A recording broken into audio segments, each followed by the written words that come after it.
when first thought, submit spirit before matter. Our celestial humanity arrives, awakened in a dream, an inception of our reality. So we live, we love, and then there is music. So we dance, we sing, we praise, we reflect.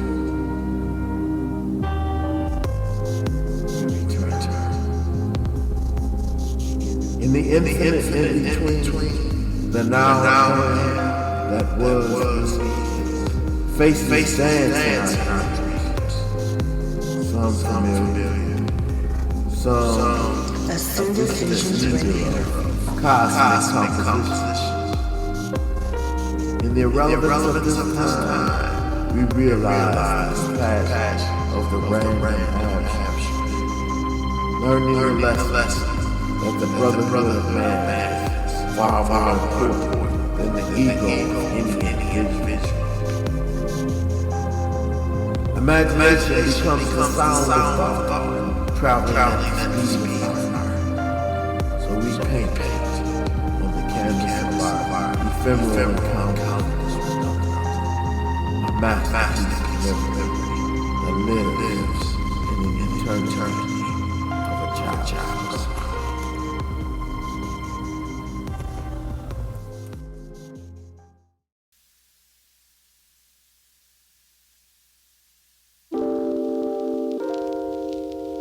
Should we live in the world as it seems, or should we really vibe in our dreams, where every dark cloud silver lines its own scene, or where every positive cliche becomes a reality? Should we be passive and aggressive, sarcastic and suggestive, or compassionate and objective to see the sun shine?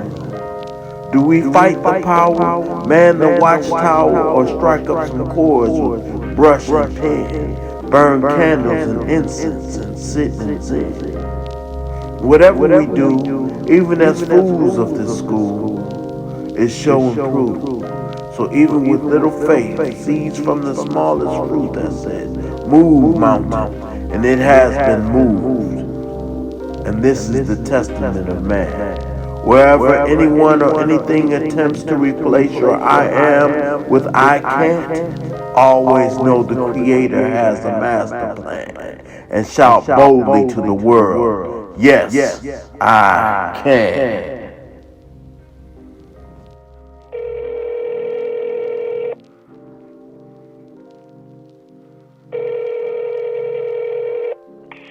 Wardell. Yes, sir, brother. Yeah, how you doing? All right. I wanted you to expound upon what is spirituality and how has it evolved with man and how important is it to humanity? Take as long a time as you want to break it down. Oh man.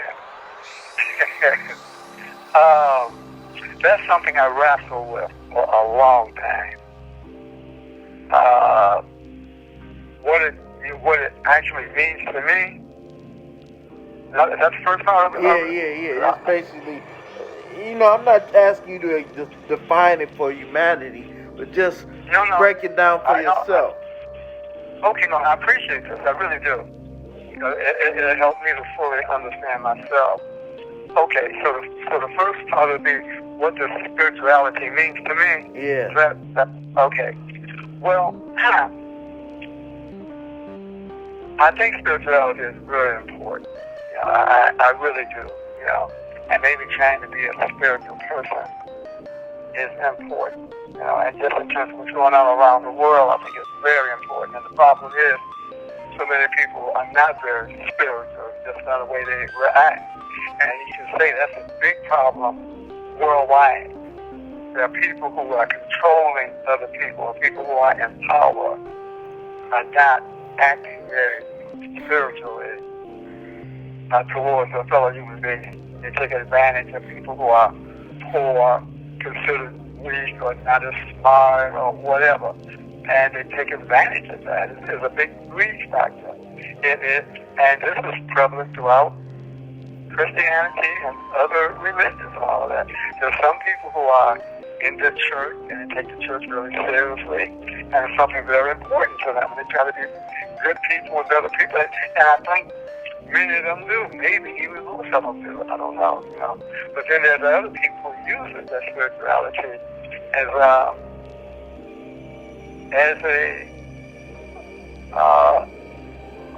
something to further their own benefit, their own money, their own greed, their own powers, and all of that, and to take advantage of people. They are in a power to do this. And you see this in the Protestant church, you see it in the Catholic church, you see it in Jewish, you see it in China and Japan and Europe and other countries, you know, around the world. And this is one thing that really bothers me about religion. So many people are suffering all around the world, you know. Babies are dying for lack of care, lack of nourishment, you know. And this happens all over. And then it just begs the question, why does this happen? You know, why do people suffer so much, you know? And then people question, say you're not supposed to question God. Well, who are you questioning? Why have so many things going on that are so badly? And all these people really believe in church and God and Christian and everything. Why are they some of the meanest people on earth? They call themselves Christians and treat people brutally, you know. I mean, look at slavery in America. Some of these people who are the great Christians killed our folks off, beat us up, killed us, and you know, I don't have to tell you, you know, I was much upset at that too. Right. How black people were treated just so inhumanely, and they call themselves Christians. The Klan, many of the Klan were part of the church. They go out there and kill black people. And I don't want to go into the details of how brutal those killings are. Right. It hurts me to even think about what they're doing, you know. Right. And, you know, when it turns into your personal privacy, whatever it is, and they can care so little about that. Not only they keep you from being able to produce more children or being able to have an enjoyable sex life, you know, you live in pain and misery. Right. And how some of the churches can support that, I don't understand it, you know. I don't understand it. Now, this is not condemnation of all churches, not whatsoever, you know. Many of the churches are living up to doing good works and good things. And I believe most of them are doing that. But there's a certain percentage of them that are just as cruel as anybody can be and call themselves Christians and do that. And why that happens, I think, you know, why the Lord doesn't step in there and stop it. And, you know, God, if you believe God sees and knows everything, I even call that. God sees and knows everything that we do. If so, why should you let all this go on? I can't stand by and watch somebody rape a child. You take advantage of somebody, you do that, and mistreat somebody, stop them to death. If I had any power, I can't just sit back and say, okay, well, you're doing your thing. That's your will. Go ahead, brother. Go ahead, sister. And I can't sit back and do that. So I don't understand why God allows it to happen. And people tell me, but that's how it is. God allows it to happen. We just do the best of it and all that. So these are some of the things, you know. And I'm saying that as a member of my church, since I belong to the same church that I joined when I was about 14 years old. Okay, I belong to the same church. Now, when I lived in other cities, I belong to the Congregational Church, we go to the United Church of Christ, that's our denomination. But I attend another church of my same denomination in Denver, in New York, you know, and in California. So that's one of the things. And then the book of Job bugs me. Actually, I asked my mother, I was reading the book of Job when I was young, I don't know, maybe preteen or whatnot. And I was trying to understand it. And I said, why, mother? Why is God and the devil engaged in a conversation? And about how Job is to be treated. And saying that you can do all these things to him, he will still love you. and you do all those things to him. He can still love. That's another. I don't understand that. I said, it doesn't make sense to me. And she tried to help me. You know, she wanted me to be in church, you know, and this is a church that she decided to go to. She grew up in a sanctified church. And that was, you know, that's the church she, you know, but then that didn't quite work for her. She said she loved her father, was a deacon of the church and all that, loved people in the church, but it didn't work for her, you know. So she found Plymouth United Church of Christ, Plymouth Congregational Church, Brotherhood. That worked for her. She liked that. So she asked me if I would like to, and my brothers, we could join if we wanted to. She said, if not, we don't have to go to church. We got about 14 or 15. She said, you know, we don't have to go. She said, I would prefer you to go. I would like you to go to church. But she said, I'm going to leave that up to you. I don't want to force you to go. She said, my dad didn't force me to go. She said I should stop going for a while. And she decided on her own to go back. So anyway, I just had to join the church. But those are some of the things that I wrestle with that I don't really understand. And I read Job, you know, and I couldn't understand. And then he says, though he slay me, I will love him. I will support him. And I said, I didn't say this to my mother, but later on I said, if my parents treated me the way God treated Job, they would have been in prison. They would have been taken away from love. They would have been called brutal parents. And they would have been put us in safe custody in a foster home somewhere if they treated me like that. So that's some of the stuff that I kind of deal with as a Christian, trying to reconcile and trying to understand things like that. Does that answer your question? Yeah, what's part of it, you know? And I just, okay. You know, how do you think it has evolved over time? You know? And what I won't say how, maybe not so much how has it evolved, or how have you evolved with all of that, what you just mentioned? How have you maintained your spirituality? Okay, you know what? That's an excellent question. I actually appreciate these questions. I really do. Okay, well, I decided that I just don't have to accept everything that's there in the Bible that preachers say and all that. I can choose what I want to accept. I don't have to denounce the church, leave and get out there and badmouth the church. You know, so it's working for so many people. It's actually working for so many people. You know, and I understand that. You know, a lot of people just turn their lives around. It's helped me to understand a lot of things about the church. You know, and I know I've survived. I have not been a perfect person and all of that, you know, and there are people I hung out with and all of that, they could have turned really bad, you know, really bad. You know, people I thought I loved, I thought cared about me, really didn't and all of that, so things could have turned out a whole lot worse for me. But I'm still here, and I'm thankful for being here, whatever God or Supreme Being, whatever it is, so I'm grateful to still be alive. So that's how I try to maintain that. Then I just think, look, I don't have to understand all of it or try to make sense out of it. I can say what I like about it, what I don't like. So I call myself a buffet Christian.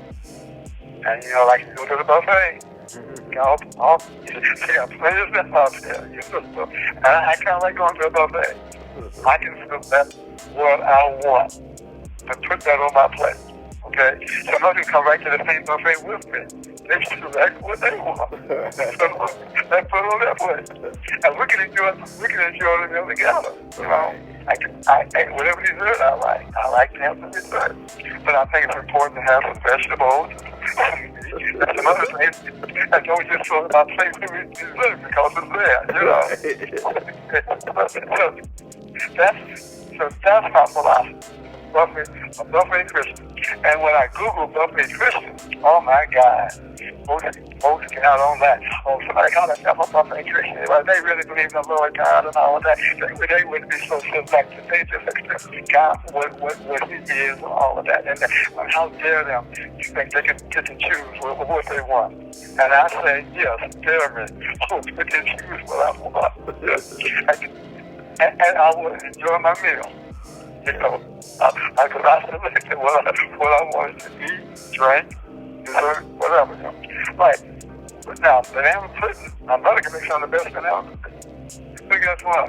I don't like banana. Right. So I don't get hot because she makes banana pudding. I'm not going to lie. You know, so I don't eat banana pudding. I eat apple pie, pumpkin pie, so plenty of other stuff I can eat and enjoy my meal. And what my mother would do, she knew I didn't like bananas, you know, and so she would make a banana pudding and whatnot. You know what she would do? What?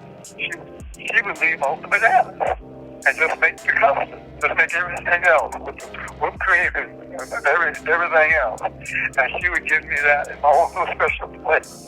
I had a banana pudding without the bananas. So everybody else liked bananas.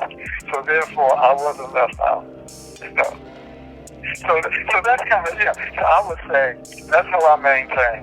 I kind of take that philosophy. It's not too complicated, and I can do that. I mean, the golden rule is a beautiful thing. I believe in that. You know, I have certain chapters I like. There's like 1 Corinthians chapter 13 about love and all of that, you know. So there's certain things here that I really love. And I recite some type of program. I will recite a Bible verse, like when I'm doing poetry sometimes. I'll do a Bible verse. I'll do that. So I think that's how I reconcile it. I can see the good. I think I can see the greater good there. And I can call out when I don't make it good. And I can do it in my poetry. I can do it in speech. I have poems, so I call it out certain things, you know.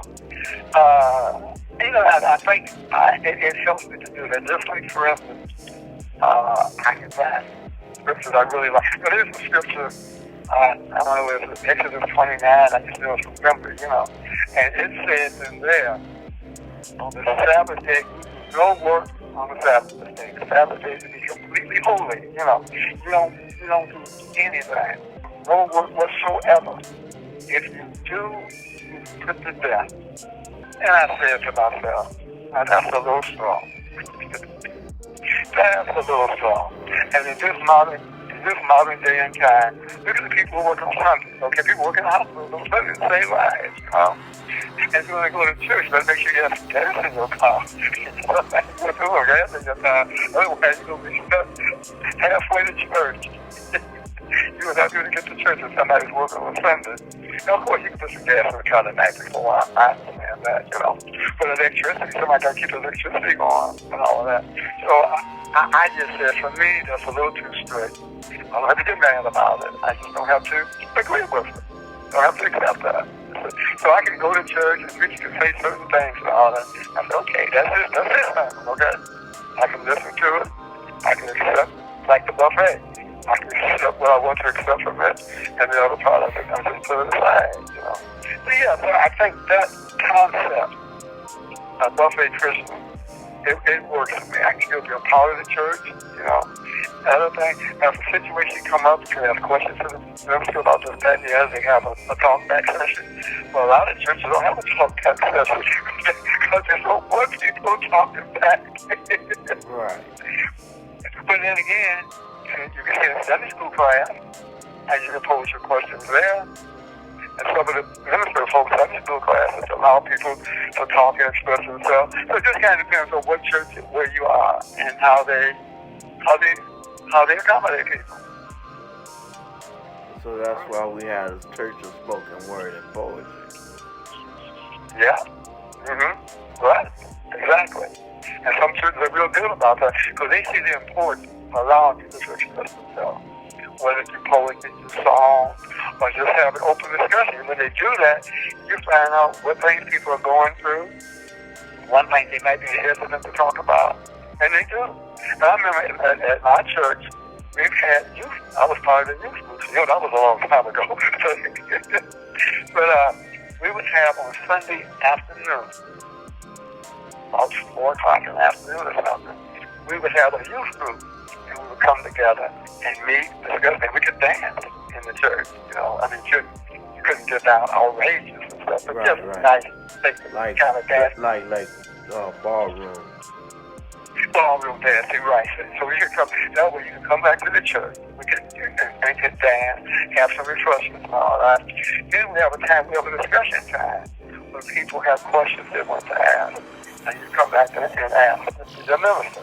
And sometimes the younger men and women who are maybe studying the ministry, they would run the discussion. That was good training for them to get together with the youth of the church and all to ask questions and all of that.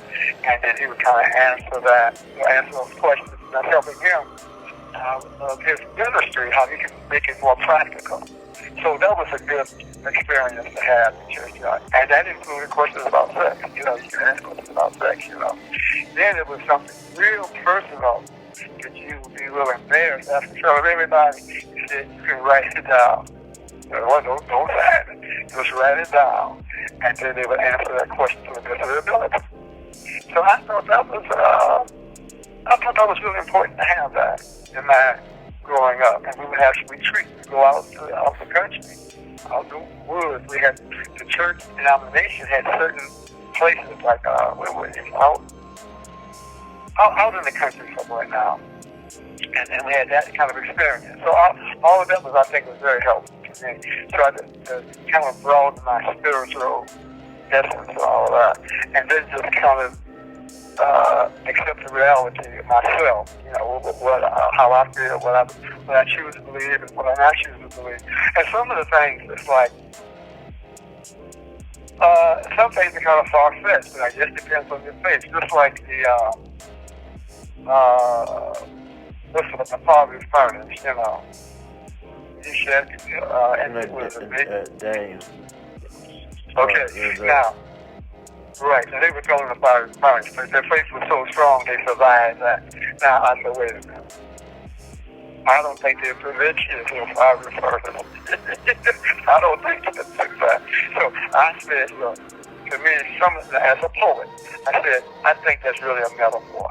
I don't know whether that was intended. Everybody can believe it literally. Now, I don't know. I didn't help write the Bible, so I don't know. But I think some of the things like that, I think it's like a parable. And sometimes Jesus talks in parables. A lot of things are parables, the foolish virgins and the man on the trail that was betrayed, the Good Samaritan. That was a parable. So I think the other things are parables, whether they come out and say it or not. I think some of these far-fetched things like Jonah in the belly of the whale and all of that, I think a lot of those are parables. So that way I don't get caught up in, they're not telling the truth. Go back and actually live in a whale for 3 days and get angry about that, whether they're lying or, they're not necessarily lying.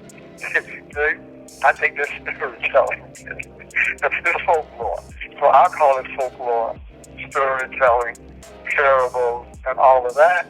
And then I can be okay with that as a parable. And you may familiar with the song called It Ain't Necessarily So. Yeah. That's what that. Isn't that what it talks about? About Jonah, being told about whales, lived in the whale for 3 days and all of that, again, as a parable, it makes sense to me that it actually happened. And my minister, years ago, not the current Reverend, but his father, when I was growing up as a teenager, early 20s and whatnot, he preached about Jonah and being told about a whale. And he said, I still remember this, he said, when I preach on this, he said, I know some of you are not going to believe it. Some of you at this church are educated, it's like a sophisticated black church, there's a lot of college educated folks and a lot of people who teach, understand science and math and history and all this stuff. And he says, look, I know some of you are not going to believe it, that this actually happened, you see. But he said, but what I want you to do is this. whether you believe that can happen or not, I want you to pay attention to what the story says, what this is about. Me and Jonah been talking about a well, And pretty much what he said was, if you're having a lot of problems you're dealing with, it might be marriage problems, with your kids, or whatever you're going through. It may seem overwhelming, like you're not able to handle it, It may feel like you're being swallowed up by something. It's all about well and one metaphor, and you have control of your life. So then he said, what if you got some help? Maybe from a friend, maybe from a pastor, maybe from a neighbor. You talked with somebody about what you were going through, and that person kind of eased your mind on that you're going to be able to get through this. It's not going to be as bad as you think it is. Just have a little patience with it, and you're going to get through it. And then he says, if that works for you, and you're doing all of that, the burden is lifted out of you. You feel that burden lifted out of you. It's almost like the whale just spits you out, and now you're free. So he said you can appreciate it as a metaphor, or you can take it for the reality of it. And that stuck with me. I said, that never feel a spot. He knew just what he was saying, who his audience was. So those who wanted to believe that it actually happened, you go right ahead and believe that. Those who didn't choose to believe that, so that's a metaphor. But the point was, did you get the message? Right. Yeah. So that's kind of some of what guides me. And sometimes I do touch upon some of that in my poetry.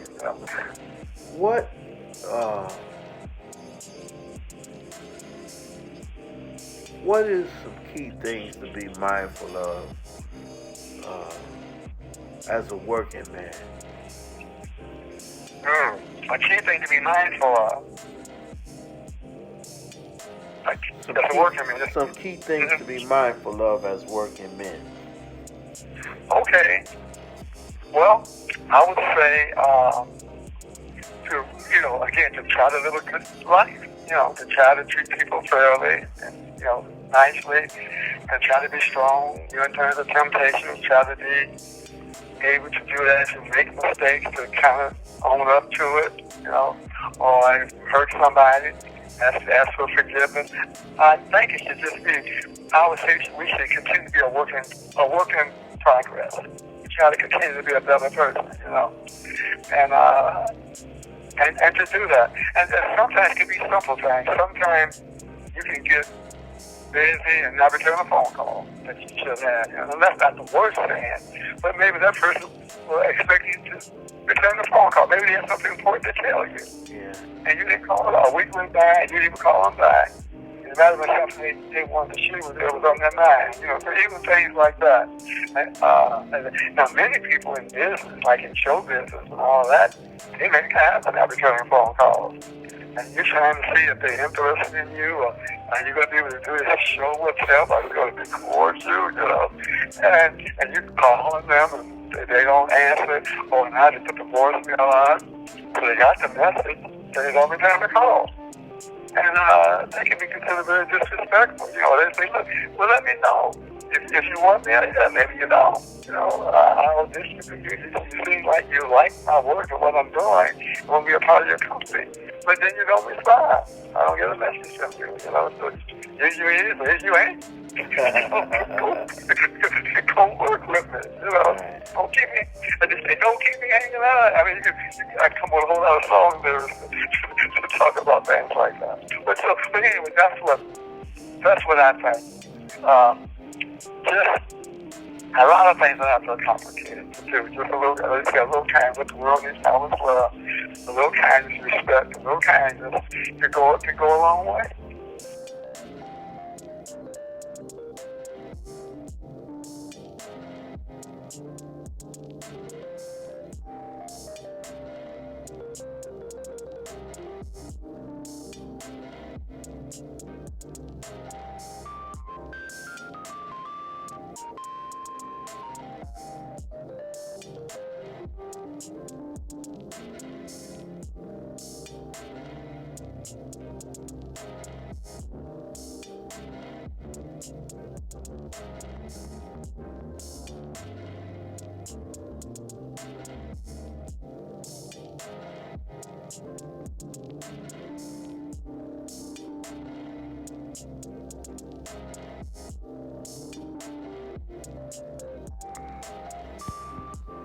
The uniqueness of your individuality is what makes you great, for that is the oneness of God.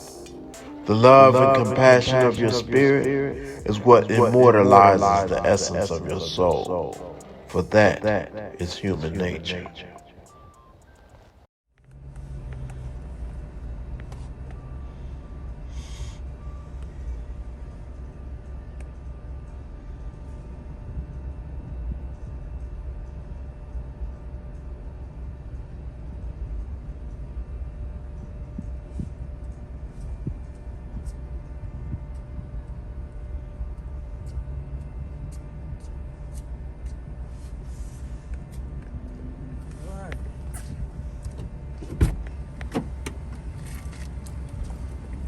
Hey brother, how you doing? I'm doing all right. You all right?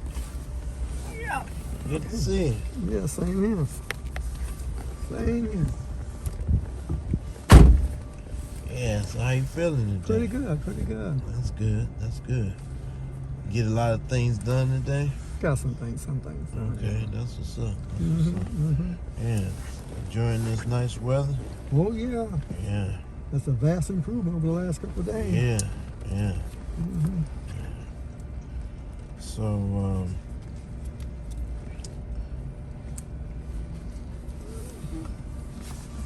Oh, it'd be nice the whole weekend. Well, no, Yeah. no, so we might get some rain tomorrow. So. yeah, that's what they said.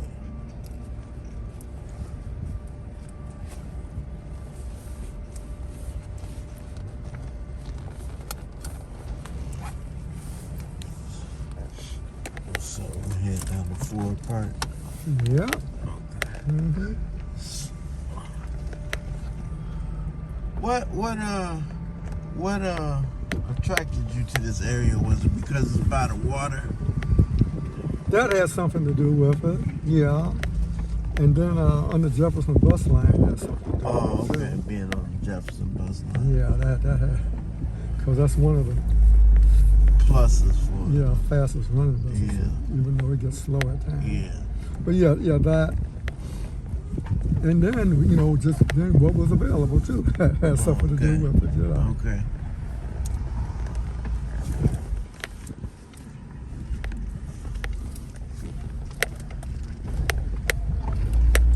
So, yeah, it's a nice area down here. I think so. Yeah, it's nice, and then this area is really it's mixed between kind of developing and underdeveloped. Yeah, yeah. It's a mix in there, so Yeah.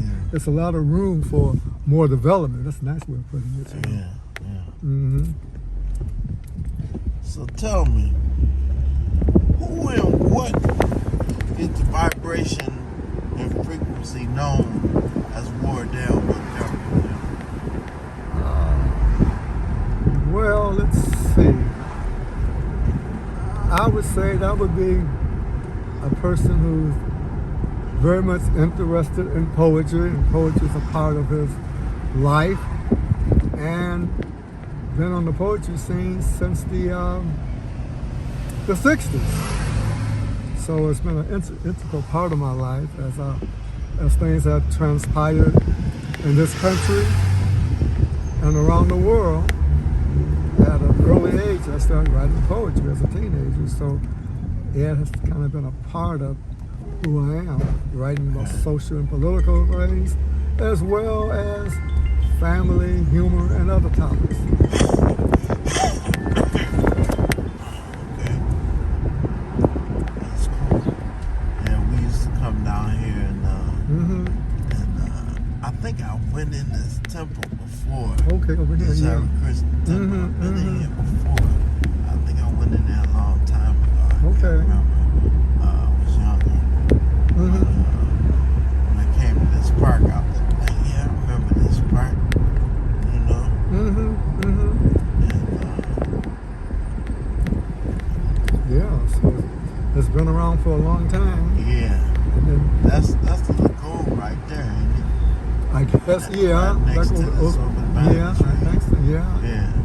Mm-hmm. When the boats, the people launch their boats and stuff, I think that's what that is.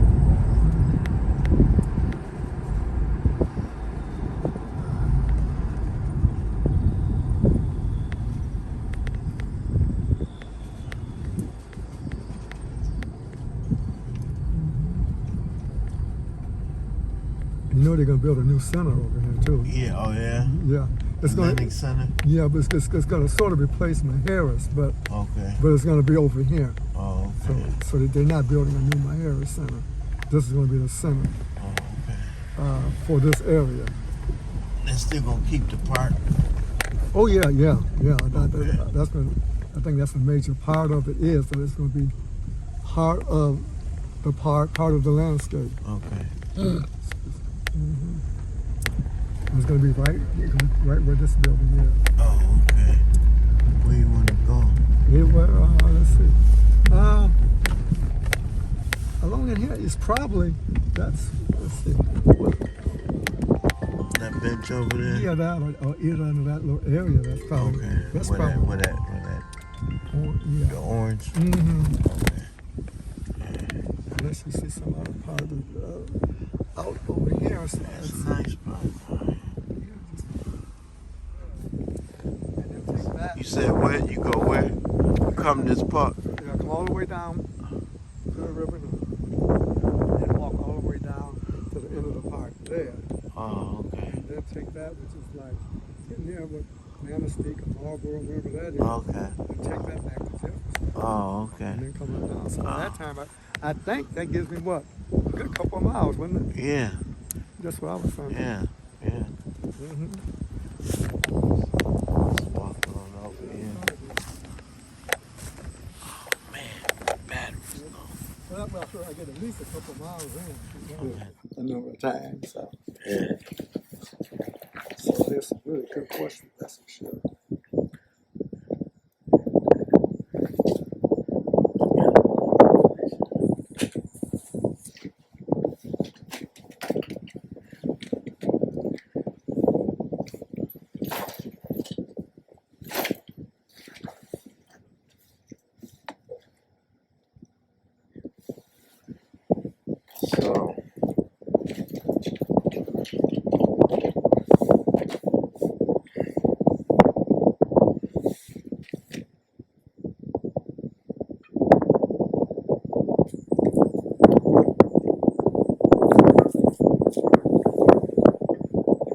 So you got the vote already? Yeah.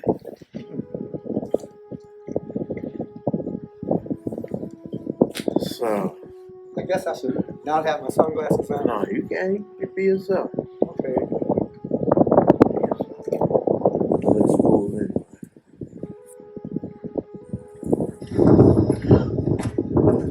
Yeah, so it's a nice park out here. What is this, Ford Park? Ford Park. Yeah. So, dealing with the vibration and frequency known as Wardell, tell us a little bit about what that means and who that is and how that has evolved. All right. Wardell Montgomery Jr., urban folk poet. I guess it has evolved over the years. I've loved poetry since I was very young. And one story that my parents told me, that I didn't even know until they told me, that when I was around about 3 years old, and they were getting ready to go somewhere, they would take me, my little brother, somewhere, I would go and grab a book to take with me. And I would do this each time. And they thought, they said, well, this is amazing. You must take a book with him, brethren, some kind of a toy or something. And he said, we know he can't read, but he wants to get a book and take it with him. So that kind of stuck with me. Why did I do that? Then I had a liking for nursery rhymes as a child. Mm-hmm. How they rhyme, how they came together, Mother Goose and all that. And that fascinated me. And my mother was really good at reading bedtime stories to my brothers and myself. I had 2 younger brothers. I'm the oldest. One is 2 years younger, the other one's like 6 years younger. So she would read these bedtime stories. We all got kicked out of that. And my mother was a poet. And she had written a few poems. Like she was not on a poetry scene. And back at that time, in the 50s, it probably wasn't a poetry scene as such that people go and do readings for. Mm-hmm. That started to develop a little later, I think, when the beat poets came out in the 50s. They were doing readings at various places and all that. So I think that was probably the beginning of the poetry scene. And then Broadsack Press, so in the 60s when it got started, and they published folks and had people to read part of the whole like arts experience. So growing up in elementary school, I had like nursery, they were trying to become something, and I had that influence. And then as growing up, we had our literature books in junior high school. And I remember enjoying poetry. We had some readings and discussion on the poetry, primarily whiteboards. This is who was in the book, and this is who we were talking about. Right. So I got into that. Then I liked Longfellow. I think he had some of his rhythms, which I didn't fully understand, but they captivated me. Right. Certainly the rhyme and schemes and all that. But then poets I really liked at that time were Edgar Allan Poe, The Raven, Annabel Lee, and the drama and that story about the love of Annabel Lee. I liked that. And then I liked Elizabeth Barry Browning and her husband Robert Browning. And they would write love poems to each other. I thought, oh, that's kind of neat. How much do I love you? And count the ways and all that. Mm-hmm. So it was that. Then I was exposed to Paul Dunbar by my mother, who loved poetry. Mm-hmm. And she would recite one of his poems to my brothers and myself early in the morning. We were getting up and ready for school. And all of us really enjoyed that. So sometimes we would wait, we would pretend like we were asleep, and we wanted to hear her do that poem about in the morning, about a little boy who didn't really want to get up that early and get busy. So that poem encouraged us to get ourselves ready for the day and ready for school. So I really appreciated her reciting the poem, and which I didn't fully understand.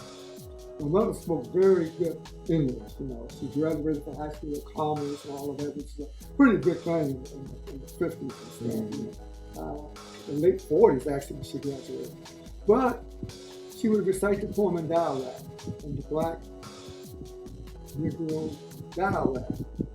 And we thought that was just so amazing because she didn't talk like that. When she got into the poem, she got into character. Right. And we thought that was so amazing she was able to do that. Oh, okay, wow. Yeah, so Paul Lewis Dunbar, so that was your experience with writing and composition, coming up, huh?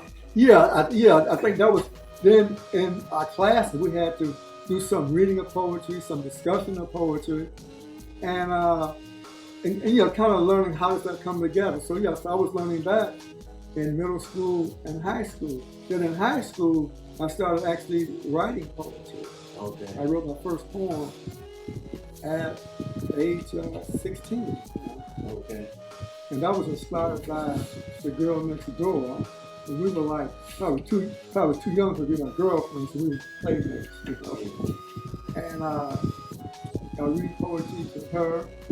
She had a cousin who stayed with her, and I would read poetry. And that kind of got me started. That was when I wrote my first poem. And then when she was 16, I was already 16, she wanted to have it, not a regular birthday party, but she wanted to have a birthday dinner. So her parents gave her a birthday dinner, invited a few friends over, maybe a dozen or so over. And I was one of the people invited to her birthday dinner. And then a couple months or so after that situation inspired me to write a poem. I wrote a birthday poem called Your Birthday. So that was the first poem that I wrote. And that event got me started writing poetry. And then she and my cousin said, I told her my mother wrote poetry. Her cousin said, well, if your mother writes poetry, she said, it's possible yeah, you might be able to write poetry. I said, like, you really think so? She said, it may be possible. And I think that put a little plug in my ear. Okay. And I wrote my first poem. That's what's up. Yeah, at age 16. And then what made it so nice, I had a mother who was very supportive, you know. And she was just so impressed that I wrote a poem. And since it was a birthday poem, whenever somebody, friends or family, anybody had a birthday, she said, Wardell wrote a birthday poem. You know. Would you like to hear it? And what did they say? Yes. Right. And so I would read to people. So actually, that got me started reading poetry that I wrote. And what did people say? Isn't that wonderful? He is so talented. And how nice for my birthday, a poem that you wrote all by yourself, you know. Right. So I really had a great start to get off the poetry. Yeah. So that was a good experience, you know. My father, on the other hand, as he got a little older, he was a little bit more realistic, you know. He says, you know, poets sometimes starve to death. He said, how you make a living? Well, at that point, I wasn't thinking about making a living as a teenager, you know. Right. And although he had his own business, my brother, I would help him, I would work with him, you know. And then he told me a story. Now, I really thought it was true. I really believed him when he told me that. He's from Mississippi. He was born in Yazoo City, Mississippi, you know. And he told me that in Mississippi, there were a couple of poets there. And they wrote poetry, and they lived in a little shack on the side of the road. And he said they were very poor. You know, they could hardly make a living. But they wrote poetry, you know. And I thought about that. I said, wow, I said, that's something. Now, he was giving me some realism that he understood that probably people that wrote poetry didn't make a lot of money, but I actually believed now. Then when I got a little old, about 18, 19, 20 years old, I asked some of my cousins who were from Mississippi, uncles, and other relatives, about these two guys who were writing poetry on the side of the road. And they started laughing. They said, your daddy made that up. So I guess he was a storyteller. Yeah. So he made that up. But I guess he wanted me to understand the realization that you might not be able to just write poetry, recite poetry, and make a living doing it. Maybe that was his way of telling me that, you know. Then he also told me, he said, you're going to be famous 10 years after you're dead. I said, oh, yeah. Now, should I believe that or what, you know? But I think he just had a way of just saying things, you know, like that, you know. So, yeah. So I guess all that was part of my influence. But as I grew older and started writing more poetry, he became very supportive of it. Because I started doing readings and all of that. And then he would invite people. People would come back over to the house. They would have parties. We lived on the north end, on Marshall Street on the north end. Yeah. And we lived on Milwaukee Street first. Yeah. During the 50s. So you knew my folks, man. Probably. I knew some of them, yeah. Cross. Yeah. Over there. What about the church on Bell Road, all of that. Yeah. So I was in that area. And sometimes folks would come over. I would read poetry, or my younger brother would also read. So that was a big part of growing up in the house as a poet. There was support and challenges.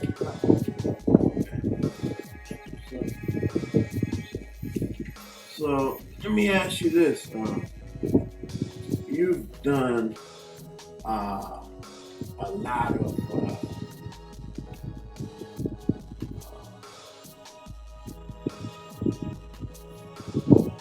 writing and composition.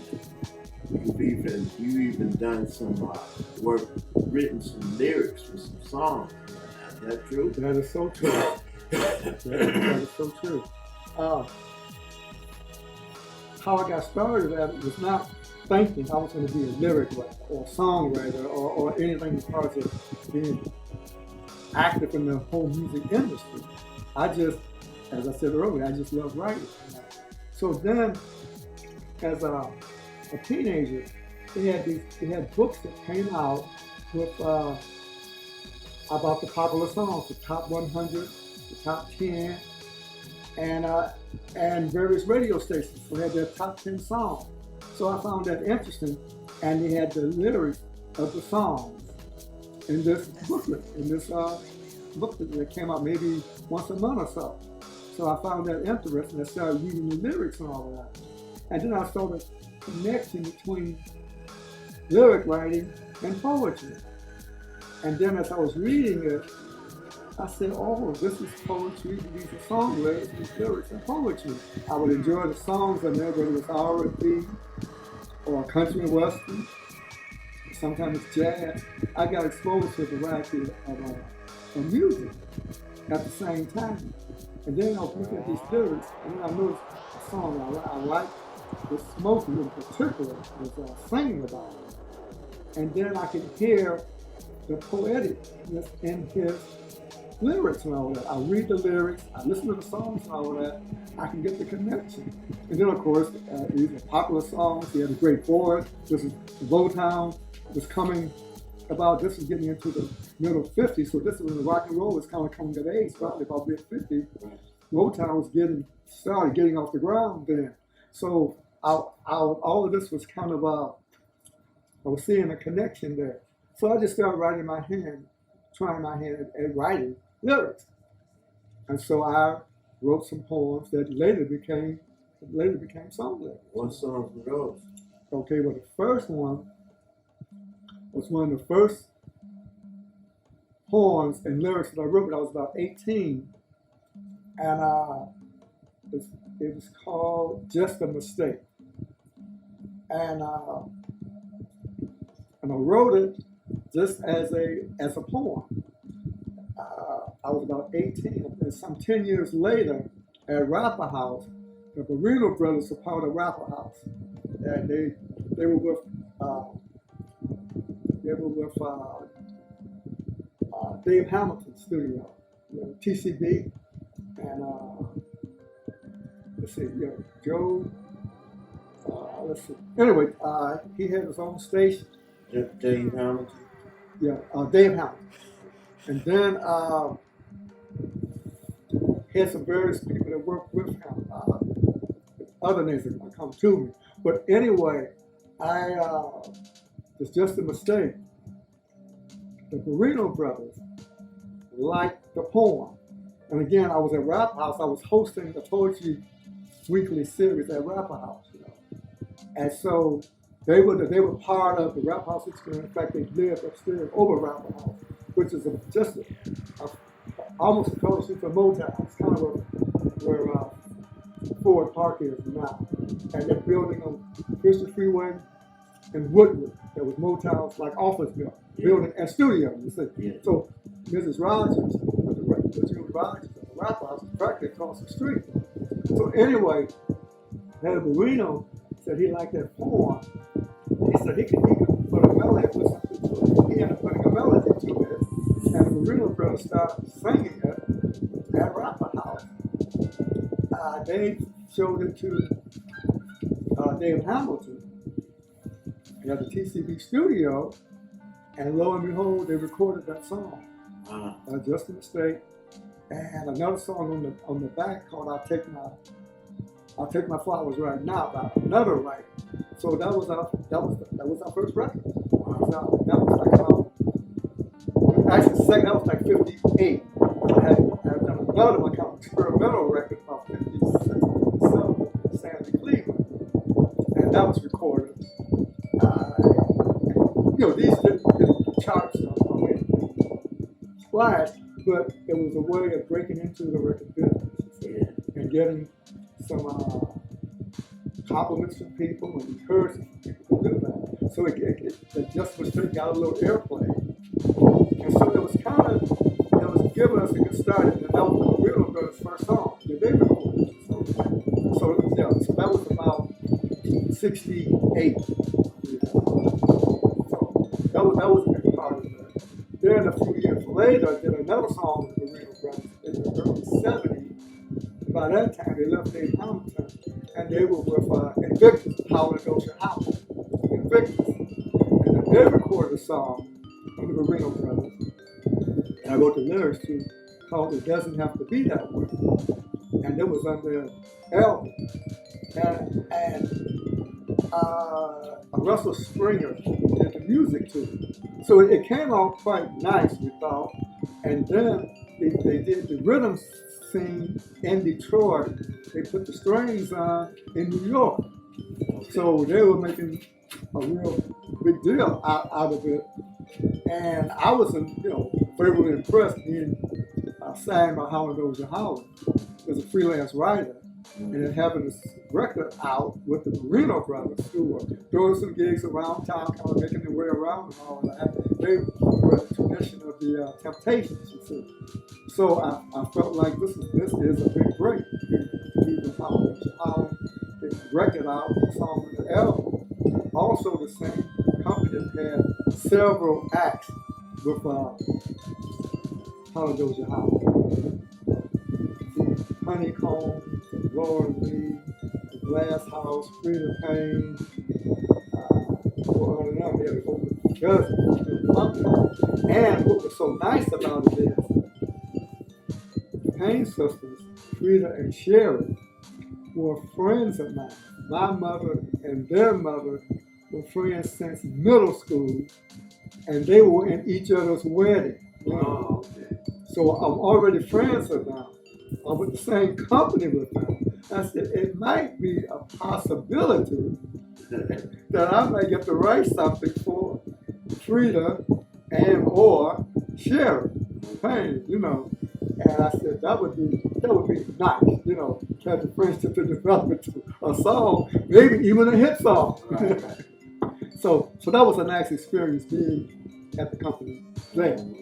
And Sherry said to me about the song that the Reno Brothers did, she said, I wish I had seen it before now. I said, oh, thank you very much, So unfortunately, at that time that we did this album, Howard Dozier Howard, that was the same time they were having big issues with Motown. Motown was suing them,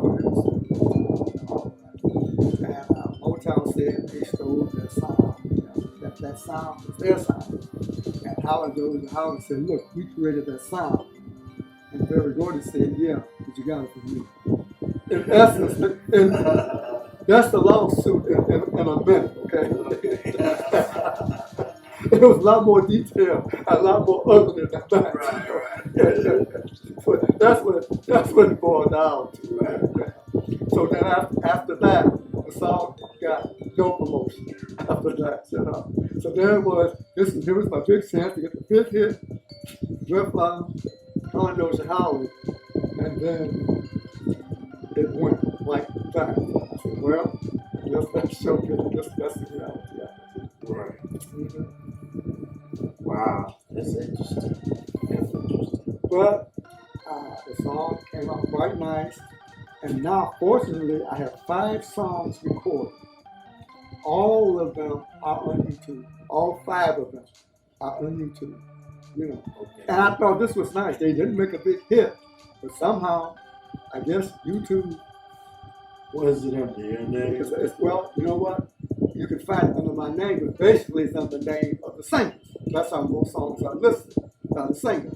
So the 2 songs, the Reno Brothers, Just a Mistake and Doesn't Have to Be That Way, are under the Reno Brothers. Okay. And you can put those particular songs, or if you just put the Reno Brothers, and the songs come up, those songs come up under the Reno Brothers. Okay. Then I did 2 other songs on a group called the Burnett Sisters, and they had not been recorded by anybody, I guess, except me, when I had occasion to do this. And they could sing really well. I met them through Rapper House. 4 sisters from ages 14 to 18. So they were part of the Rap House experience. We would do poetry, music, do various things and all of that. And then I suggested to Pamela Burnett who kind of arranged songs. They would do gospel and R&B. And Pamela played the piano, and she would do arrangements for them. So I suggested to her, I said, would you like to try some arrangements, some lyrics I have that maybe your sisters, you and your sister would like to sing? How does that sound as a project? And she said it sounds very good. And so she put music to two of my poetry lyrics, and they sang them. So I ended up putting together a record of poetry and music featuring the Lynette sisters that and some actors and actresses to do some of the poetry. I did a couple of poems myself and put together a mini LP. And that circulated around. Now I didn't have a whole lot of money and all that. So what I paid everybody off in records. You all got a number of records participating in the project, but they can sell them and use them for their own promotion. So I think everybody was happy with that. They put that out. One of the songs, an actress, an actress, Regina Grant, she did a couple of poems, and one of the poems is called "Drop Dead," and the deal with the drug scene. So she did that poem on the record. It was like about a 20-minute EP, extended play record, And Jim Ingram, who had his radio show on WJLB, he would always do a social commentary on the channel. He got hold of the record somehow, and he liked it. And he said for the next few days, instead of him doing his own commentary, he played that record. So it got airplay all over the city of Detroit. I heard a whole, but at that point, I didn't have any records available on the market. The rest of them had already been sold and distributed. Right. But it was a good feeling to have it played for about 3 or 4 days on WJLB 4 or 5 times a day. Yes, sir. So that was a great thing. And the poem dealt with the tragedy of the drug scene, so it was a way to take something I felt passionate about what was happening in the city of Detroit. So many people were dying of drug overdose and drug complications and all of that, And to write a poem about that and then to have it aired on one of the more popular black stations in the city of Detroit, I said, you know what, I think this is kind of my purpose. This is what I like to do. I like to write some love poems and maybe do a little humor, but I also like to do some things that are serious and try to deal with some of the problems and issues that are going on. Here's what I can do this. I said, I may make some money doing it, I may not. But I said, you know what, this is what I'm doing. I can figure out how to get a real job. So, that's an interesting story about all that evolution and achievement and accomplishment we have in poetry. Let me ask you this. 2 parts. The first part of the question is, what are some of your favorite poets and their influence on you? And the second part is, what is the difference between poetry and spoken word? Okay, well, I think some of the poets would be Edgar Allan Poe, Paul Laurence Dunbar. Others would be, I think, Mr. Elizabeth Barry Brown. I love Gwendolyn Brooks. I love her poetry. Then I like some of the more accomplished black poets, like Sonia St. Cherry, Dickie Giovanni, Maury Baraka, Gil Scott, the last poets, So I like a lot of the poets who were impacting what was going on in the 60s as part of the black arts, cultural movement, all of that. So I was a minor part of that, and local. So I like the poets who were speaking the truth to what was going on and impacting the audience, and maybe shocking people. Some of the language was a bit provocative, one could say, but they got people interested in poetry. And a lot of people who didn't particularly like the love poems and all of that. They liked the social action poems, like the poems that was dealing with racism, dealing with unfairness, dealing with the struggle of black people. So for me, it was being a part of that. But at the same time, I still like writing song lyrics, love poems, social issues, and comedy. So I decided I could do a mix of that. I don't have to limit myself to one phase or another. So that, and I guess that would be all those supposed to be part of the influence for me on poetry, along with my dear mother. Okay. Now, what's the difference between poetry and spoken word? Okay, that's a really good question. In one word, the difference would be memorization. Because basically, spoken word is poetry that you're doing from memory. And in the slams, it was really important to have it memorized. Because you can hardly win a slam if you're reading. It just then you can look right for the context. It was competition, and there are various questions about how important it is to be competitive and all of that. But the slam was competitive.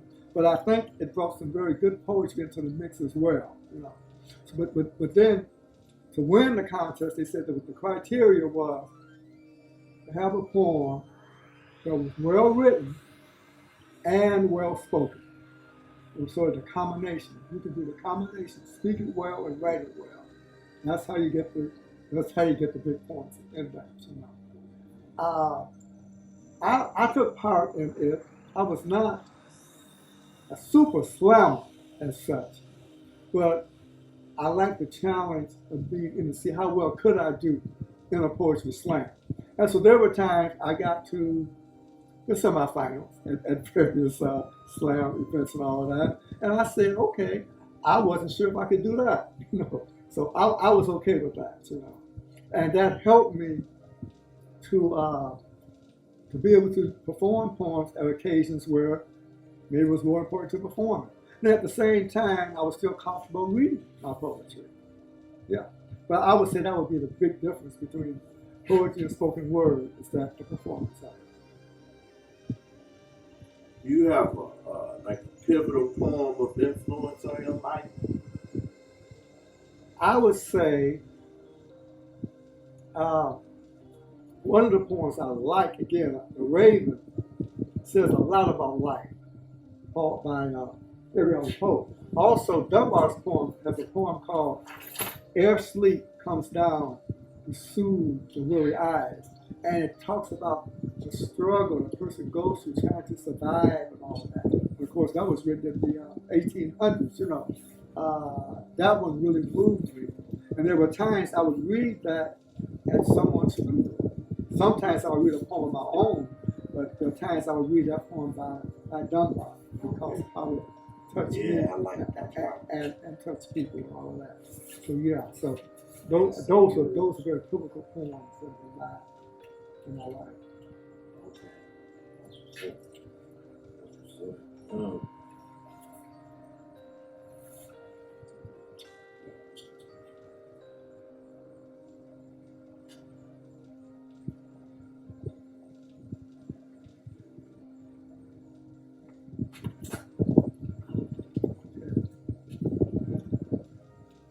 Let me ask you this. When it comes to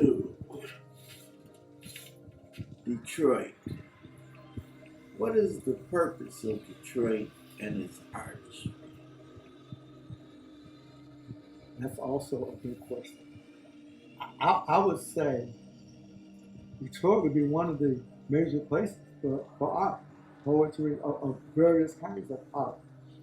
In terms of songs, Detroit's been a major place for different kinds of songs. Polka, country western, jazz, blues, gospel, R&B, hip hop. Detroit is a place for pretty much all kinds of culture to come together, and in a major way, like Motown was spectacular in terms of all it achieved in Detroit, And then, of course, with Hot Wax or Invictus, probably second in line. And then there were other countries, other songs that went over very well. I can't name all of them, but there were other record companies that did well. There was one called Fortune Records. I think they did white and black artists back in the 50s and all of that. So it was major in terms of poetry. We got the symphony orchestra, all of that. It's just, it seems to be a place where all kinds of artists can fit in. It might not be the easiest place for everybody to fit in and get over, but it's kind of, it's all there. It's a struggle that's there. And I imagine whatever art form, whether it's jazz or classical or R&B or country, it's going to be a struggle for the artist. Whatever it is. Someone said recently that the average entertainer, the average artist, in terms of making a living with their arts, might be 25, might be what is it? 25,000, not 25,000, 25,000. You know, that artists can make a living at. And then oftentimes the artists have to have another job. It's the old expression, don't give it the day job. Right.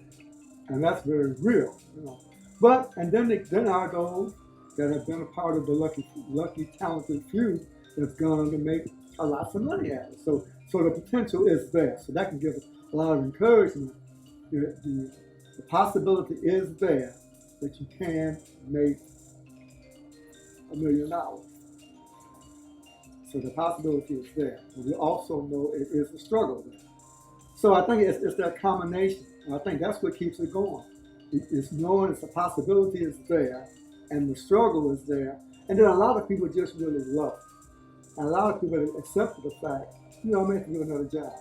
And a lot of the great poets are teachers. They're teaching in grade school, middle school, high school, college, all of that. So they can pursue the art and the culture. They can do that, and they can teach college and university and make a good income and still be connected with arts and culture. Some of them have been very active. You think of sometimes you think of Gloria House. Has been part of the civil rights struggle. She was right there. She put her life on the line back in the 60s and all of that, with getting people to register to vote and all of that. So she's done that. And then she's, I guess, a retired college professor, So she's has gotten some applause, some accomplishment, and to be a writer, and then to be part of the community. Dr. Melba Board, and there's several poets around the community. Dr. Melba Board, and there's several poets right here. Naomi Long Magic, who recently passed away. Eastern Michigan was a great poet. She did a lot to get black books, literature books in the schools. Roy Harris. Roy Harris. Don't forget Roy Harris. Following in that same tradition. Yeah. And she is an excellent poet. Talking about she can slam, and then she can read very sophisticated poetry right from the book. Yeah. Jessica Care Moore is also very outstanding and all that. And there are a number of others who are out there, Just Google, you'll find out. Google YouTube. Detroit poetry. Do that. And who are some of the Detroit poets? You Google that, Google, YouTube, Facebook, and all of that. You'll see who they are. So I think that's all very much a part of who the poets are. And I feel lucky and blessed to be counted amongst them. Yes, sir. Yes, sir.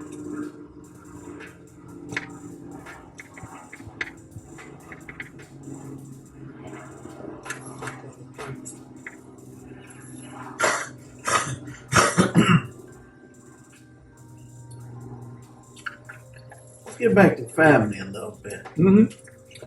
What are some of your fondest memories of your parents that still stick with you today? Okay, that's good. I was, fortunate enough, grew up in a family, mom and dad, and my brothers and all of that. And we got on reasonably well. There were times we had some good, I won't say arguments, we had some good debates.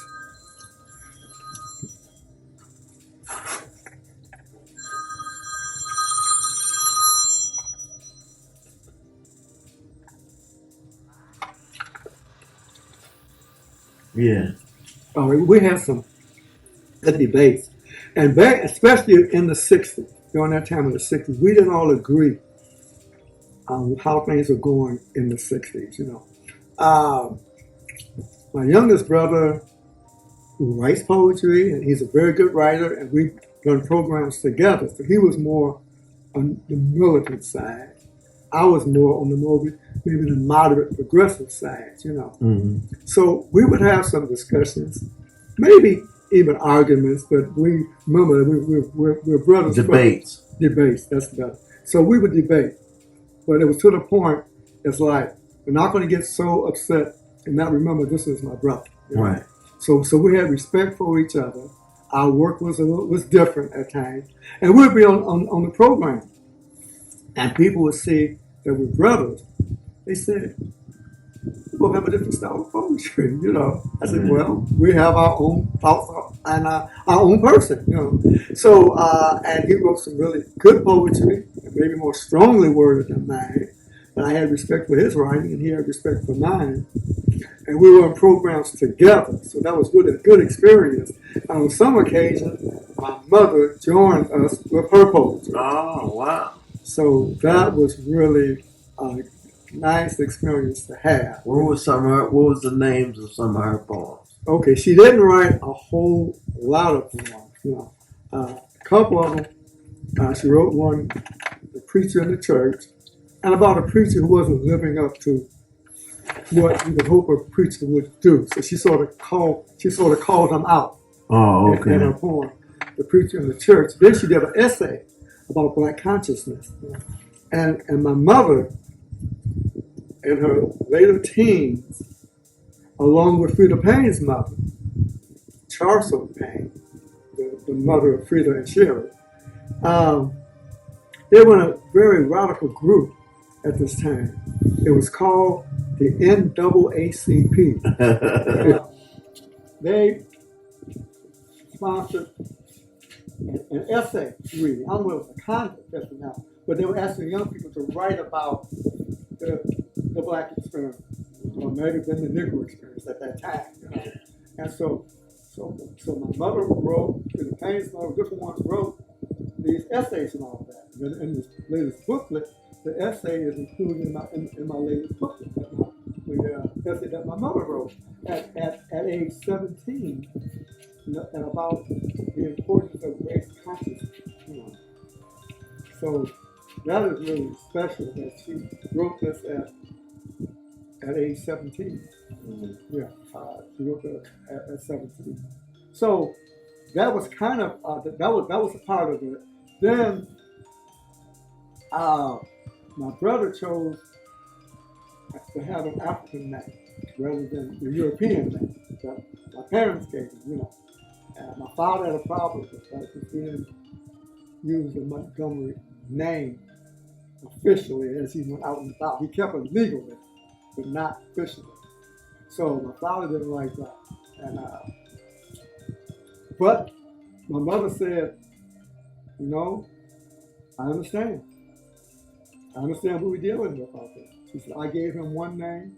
He chose another that represents how he feels and who he is, Queen of Bamu. So she says, I'm okay with that. I can live with that too. So I thought that was good. She understood both of us, where we were on the scale. Though ideologically, I was probably more in line with her. But you can appreciate my brother, the stance that he took, and she well understood that. So I thought that was good. We were able to kind of deal with that as a family and support each other. and we would still be on programs together. Another thing as a family we did was we took a few road trips. We went to Niagara Falls. Bob had a little panel truck, kind of like a little station wagon, right? And all five of us, we went to Niagara Falls. And to do that, and went out to one of a nice restaurant for breakfast and all of that. And that was really nice. That was when I first experienced Canadian bacon over in Canada. And it looked like ham. But that's the way that Canadian bacon looked like. The steak looked like a ham. So we got to Niagara Falls to do that. And we took trips to family reunions in Chicago in particular, and just Omaha, St. Louis. So that was really nice to do that as a family. Then we connected with a larger family on my dad's side at these family reunions. This is we started this like back in the 50s, you say. Yeah. And we've been doing it ever since. In fact, last year, the first time we didn't have a family reunion because of the pandemic. We had to postpone it. So that was very special. You know, the family reunion, going to Bell, and as many people had a chance to do in the 50s, because I guess safe to do that, we spent the night at Bell. We slept out there on our blankets and everything on a hot summer day and a cool summer night. We spent that at Bell. So that was very, very special event that we did as a family. Wow.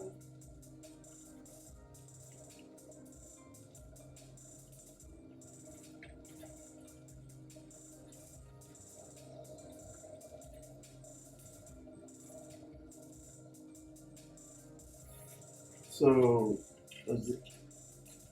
what's been like this? Let me ask you this. It's another two-part question. Mm-hmm.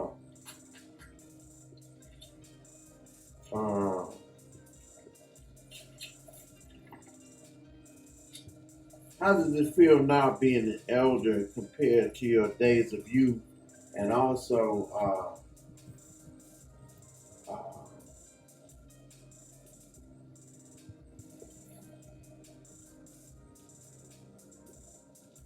what's been the most favorite period in your life up to this point? Wow. Well, being an elder, I'm okay with that, and I think I graciously accept that. You know, if someone wants to consider me to be an elder, okay. Although sometimes I feel like some people may want to challenge me more than accept some of the things I say if they're a bit controversial, but I accept what goes along with that, being an elder. I'm not expecting everybody to agree with me. You know, if I can make my point, I try to accept their point. You know, so I think in that sense, I can accept that. I can accept that challenge and get engaged in debates, engaged in discussions about poetry, writing, what's going on in the Black community. I can be a part of all of that. So I'm happy to do that. And let's see, up to this point, some of the favorite things have been, I guess, in the poetry scene, whether it was Detroit, New York City, or them being a part of the scene. As part of writing the poetry in Detroit with Ron Allen, a little bit, and being his assistant on those activities. It felt very good for me to do that. With Rapper House in the 60s, I was very happy to be a part of that and assisted Miss Regina Rogers, the efforts there at Rapper House. And she was the one that introduced me to the stage of poetry and hosting. She told me I could be a host for the poetry scene. You know? And she said I could go do that. I said, really? She said, yes. You can start right now. Step to the stage. She told me.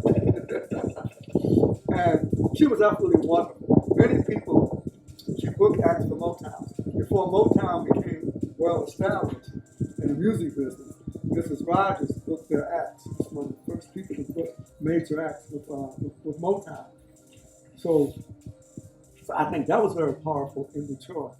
And then being with broadside press was extremely important, being a part of that, and being published by broadside press, and their anthologies and what have you, and being a part of what was going on there with Billy Randall and Aurora Harris, Gloria House, and their Cecilia, and various doctor and all that. So, yeah, so all that was very important. Then in Denver, I was connected with the poetry scene there. I hosted poetry there. We had a collective, and we put on television shows with Denver Community Television. Poetry, music, singing, dancing, rapping, hosting, and all of that. So that was a good experience. And one of the highlights of that, I had occasion to interview one of the top poets in the country, David Nelson, who's the founder of the Last Poets, who just happened to be a cousin of mine. And I interviewed him in the 90s in Denver. We were both living there at the same time, and we got to do a lot of programs together, in Denver. So that was a good experience. And like I said, in New York, I collaborated with other poets, musicians, singers, and dancers, and called ourselves Dynamic Poets. And I did that in New York. So I think in each of those cities, it was very special to live there and here, as well as being a part of the poetry scene, and then to connect with people and that. So I think as a poet, it gives me a great opportunity to connect with people in a lot of ways. So I feel privileged to do that over the years. And yes, I did keep a day job. I did some community work with this Citizen District Council in the 70s. I worked for the Detroit Open Schools as a laundry room assistant, thinking I might do some typing there. I actually was a typist for Chrysler Corporation. So I did that. And then that's where we actually became officially clerk typist for Chrysler Corporation in Hartford Park. Then when I went to New York, I had some experience. Chrysler Corporation. I had worked for the Census Bureau 1970 in Detroit, and then I wanted to go to New York to explore New York. So I sent an application out to New York and Detroit to see if I can travel. And so I was accepted at both places. So they told me to go any further. I said I wanted to be on both lists. So you had to pick a place, either Detroit or New York. I said New York. And I got a call through to come to New York as a clerk typist for the federal government, for GSA, General Service Administration. So I had that job the whole time I was in New York. So I had a day job, and then evenings and weekends I was on the poetry scene. So it was a good experience to be able to survive in New York, and to be on the poetry scene. And I didn't really mind doing office work. Some people have an issue trying to do office work, but that was okay. I could type. I like typing. That also helped me as a songwriter, because then some of the entertainers told me, they said when they read my lyrics, they're typed. They said, at least we can read your lyrics. Thank you. So I was able to have my lyrics typed up. So that was kind of nice to kind of combine the world of work with the world of art. Okay. Yeah, so I ask you another two-part question. What is music, and how important is it to you? And what are some of your favorite songs? What is your favorite song or song? Okay, I guess music for me would be, I would say, pleasant sound, but it always has to be pleasant. I think pleasant, soothing sounds, I think, would be musical sounds and all of that. But there's sometimes sounds dealing with some issues, dealing with issues of struggle, dealing with issues of frustration and all of that, dealing with drama. So music can be very important in that. If you look at a lot of drama, mysteries, and all of that, then music is very important of that. You can hear the music, oh, somebody's going to get killed just by the music that's being played. Yeah. So, and I do love music, just listen to it. And then I love it when I'm studying or working on some things and have music in the background. It's good. And then it's also having it in the foreground, just to listen to it and to really appreciate it. And I think I really like a wide range of music. I actually really like jazz, country western, gospel, R&B, a lot of different kinds of music. Now, what music I don't particularly like as much, even though I can appreciate the talent, I have a problem. Someone probably acid rock. I know some of those musicians are very talented and all of that, but sometimes when it's extremely loud and all of that, I said, okay, I can appreciate their talent, but it's just not my favorite, you know. Yeah. And then I do have a problem with gangster rap, not hip hop. And some of the hip hop artists that made it real clear is the distinction between hip hop artists and gangster rappers, you know, just in terms of the whole tone of what they do. So I can appreciate the difference of that. And to the gangster rappers, I say, at least you're honest. You know, how you identifying yourself, you know. So I can appreciate the honesty. And I can appreciate the struggle. They would express it maybe in a different way that I would express it. But when I listen to the beats and listen to it, I said the talent is there. They are expressing it their way. I express it my way, you know. Yeah. What is some of your favorite or one of your favorite songs? Songs I really like and have liked for years, I like Johnny Matthis' 12th of Never. There's something about that. Although there is a line about I love you till the poet run out of rhymes, you know. That line is in there, but I like that. I think he's an excellent singer. So 12th of Never is one of my favorites. I like oh my goodness. Sing a moment.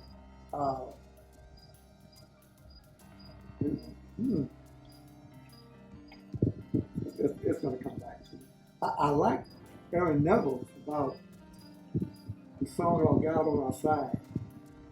And deals with the wars and struggles that we go through and having God on our side. I like that song. And you know, I like a lot of like Aretha Franklin. I like Barbra Streisand. I like Whitney Houston. I like a lot of popular songs, you know, like that. And then some other songs I would like. You know, What the World Needs Now Is Love. That just stands out to me. I think it's sung very nicely, but just the message there. I think it's a message that I think about a lot. That can probably I think even like it better than national anthem. You know, just, you know, in terms of related to folks around that. And maybe they can play that at the stadium. And people would probably might stand for it. Yeah. Stand for it. Okay, but anyway. but that's become one of my favorite songs.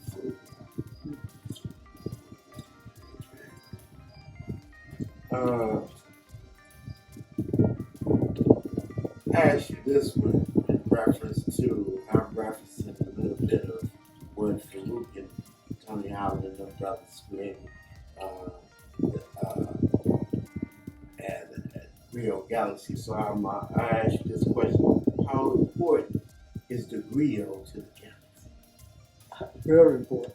Yeah, really, when it's great telling stories, chronicling what's going on, all of that, I think is very important to have that kind of appreciation for the work, appreciation for Farouk, Ron Allen, and Blair, and various ones who have been with us, not with us any longer, and appreciation that they brought to the that they brought to the mix, that they brought to poetry, that they brought to art, and all of it is very special. So yeah, I think those are things, to help us to reflect on what this culture is all about, what we are all about.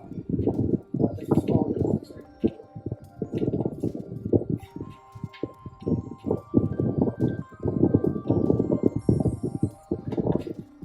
Okay.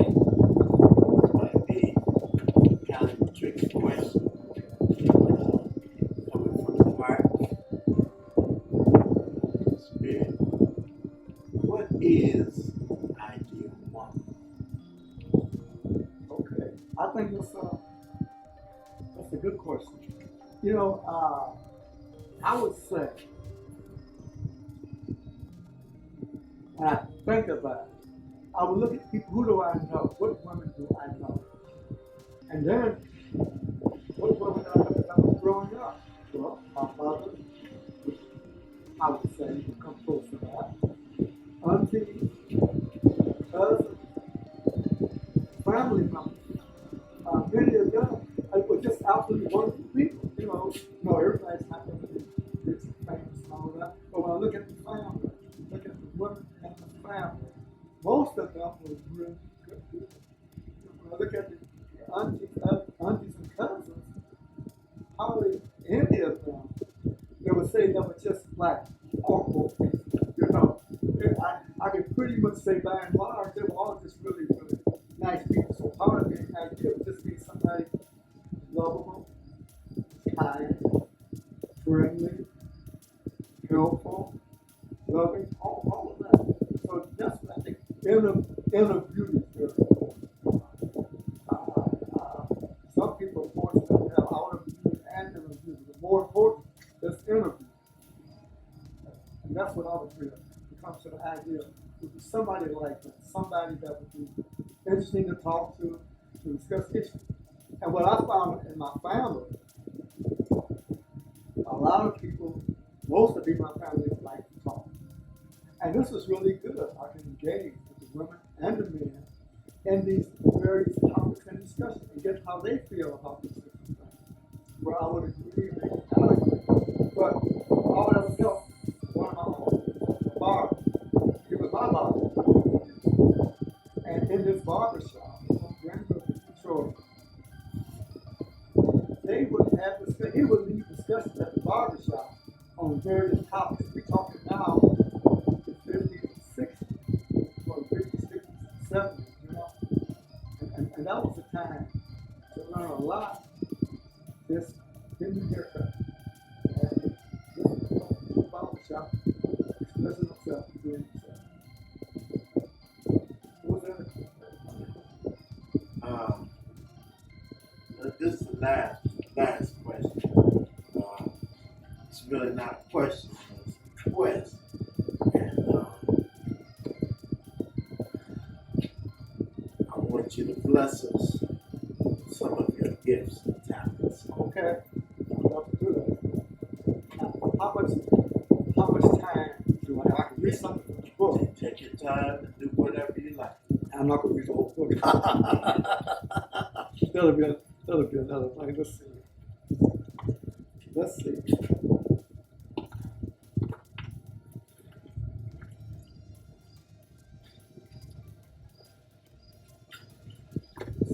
What's the title? Poetry about women.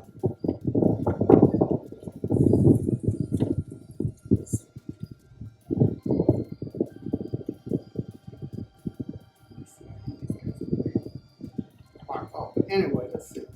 Okay, well, let's see.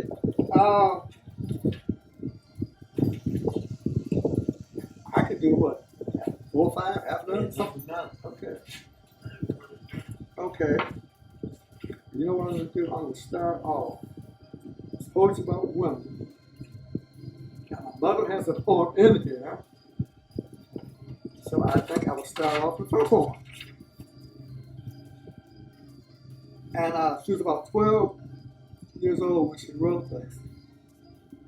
And her brother, of course my uncle, told her about a certain preacher at this church who wasn't living up to what one would hope a preacher would live up to.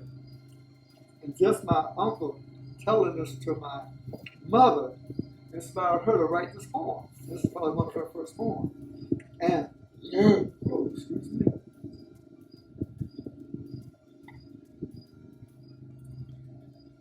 It's called The Preacher and the Church. And she wrote under the name of Rose Dew. Early Sunday morning, when the sun is beginning to rise, the preacher is getting his text ready, which consists of mostly lies. With the Bible under one arm and Jesus under the other, he arrives at the church door just to preach of your dead mother. First, he imagines her in heaven, sweet home of rest. Then he promises that you will meet her if you are among the blessed. Next, he says the streets are slippery, overflowing with milk and honey. But before his text is finished, he is calling for your money. Now, with your money in his pocket, he enters his new car. Now, if you want to learn his racket, just meet him Monday at the bar. And she said it was one of those, if the shoe fits, wear it. Yeah, right. Okay, let's see.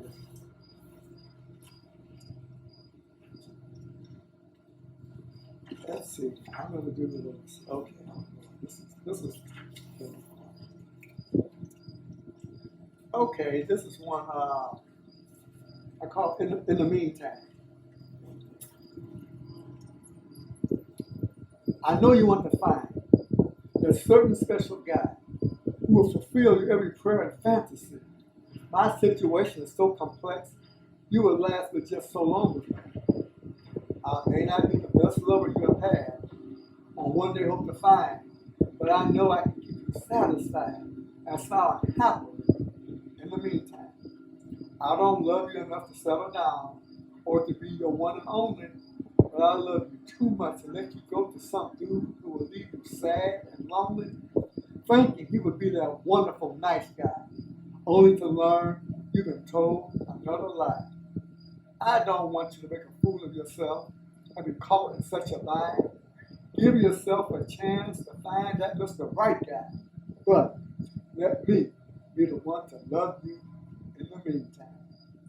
When a woman is desperately searching for real true love, she's easy prey for promises of a rain and the stars above. Some dudes will take you for a pushover, treating your true love carelessly. But if you got a man, they will understand. You'll be spared some misery. Sometimes it's easier to discover the man you really want to find if you have someone like me to make sweet love to.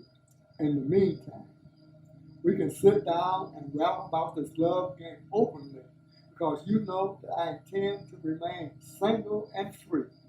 We both have been through love's hurt and painful years, hoping for the right someone to come along and dry the tears. All I want to do is to make you smile again and be satisfied with love, my friend. We won't solve all your problems or mine, but we can be making sweet love in the meantime.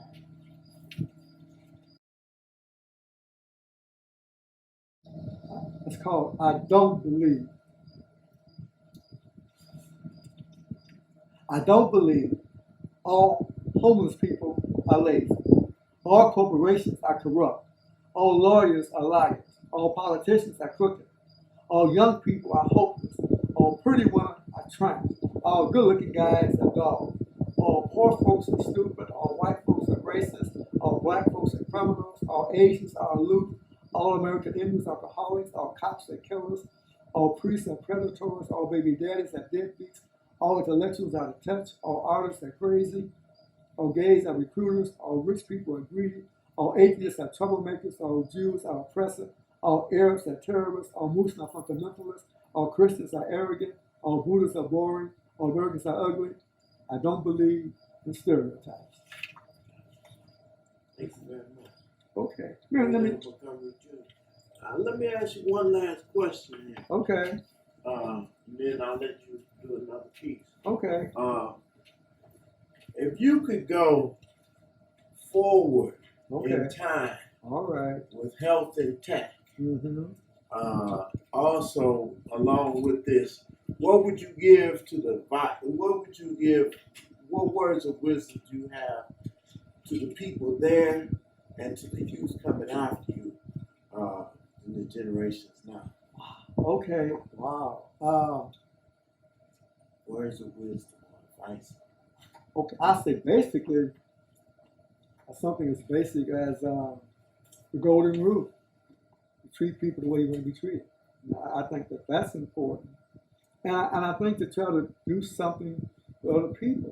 To be aware that there are people are in need around the world, and maybe it might be limited what we can do, but in some way, try to make an effort to do something to help people in the city, in the neighborhood, and around the world, to kind of join with people to do that. So I would think that would be good. And then I think there would be some words of wisdom, some great words of wisdom by a great person, Mr. King. Mr. King, yeah, Rodney King. Why can't we all just go along? Something as basic as that, we could do that. And of course, taking in what Dr. Martin Luther King had to say, and what Rodney King just poured out. I mean, he just poured that out. It was a plea. And I think so. If you take Rodney King and Martin Luther King together, that could be something really, really, really special. So I would say that. Here's something I would like to leave, and this is about good health, and I call it helpful hints. And it doesn't mean that everybody has to follow everything. It's just kind of keeping in mind some helpful hints that can make life better. And to the point, none of us are perfect. Very few people are going to follow all of these, but just as a guide. And I call it helpful hints. Vitamins, minerals, herbs, protein, and fiber are wonderful nutrition for a long and healthy life. This is what I told my neighbor, who asked me for some helpful hints of advice. Watch out for foods filled with sugar, salt, and grease. Remember, fresh fruits and vegetables eaten raw or drinking their juice. Nuts, lentils, and whole grains are especially good for you. Best be a vegetarian, but if you have a taste for meat, eat fish or fowl, baked or steamed, and limit dairy products. That would be a healthy thing to do. Make lunch your biggest meal of the day and enjoy a colorful, delicious extravaganza salad or fruit, veggies, beans, nuts, and seeds with a dash of olive or coconut oil. Food is medicine. It's just what the doctor ordered. Drink lots of good, pure water, exercise, sleep well, and get plenty of rest. Reading good books and enjoying wholesome arts, culture, and sports can help you to relieve stress. Anxiety, worry, depression, addiction, foul language, substance abuse, and criminal activities are very detrimental. Please put your life to a better use. I would suggest prevention by shopping at health food stores, getting regular checkups by medical and holistic practitioners of health. If you, my good neighbor, follow all of these helpful hints, you will really improve yourself. Just one more helpful hint to help you live a long and healthy life. Keep your cotton-picking hands off my very sexy, healthy wife. Wardell,